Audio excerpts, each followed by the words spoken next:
Hello guys! So guys, akitin namin yung bundok. Guys, nag-evacuate sila guys. Buhay probinsya. Kaway-kaway kay Aiba. Batang agad.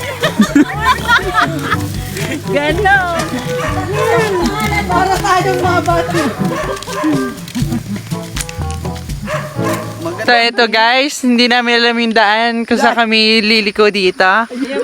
Tingnan mo naman sa saan ang daan. Naliligaw kami guys, hindi namin alam. Saan daw ang After 10 years silang hindi nakarating sa kanilang bahay. kanilang lugar? Sa kanilang lugar. Ngayon, di na kamo alam. Ngayon hindi na namin alam kung saan yung daan. Pakita mo yung kapaligiran nating... Ito guys. Ang aming tatahakin. Saan daw? Ito po ang aming tatahakin. So guys, ito yung dinadaanan namin. May nagkakandaligaw-ligaw at nagkakandadulas-dulas. Nasa pusod kami ng kagubatan. Hinahanap si Tarzan at June. So guys, ganito katindi ang aming dinadaanan. Ayan o, palusong.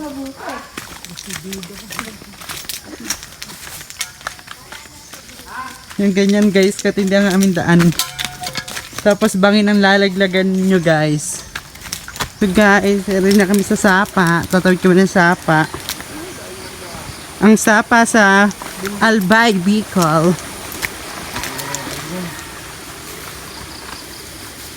Yan ang kanilang view. So hugas pa tayo guys. May linta dyan. Ay, may linta ba doon? Baka makapitan ako.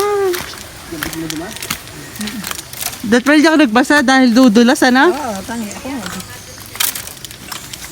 Nakakamatay ba yung linta na yun? Ito guys ang aming dinadaanan. Eh, ganun pala yun. So, nakasakit naman.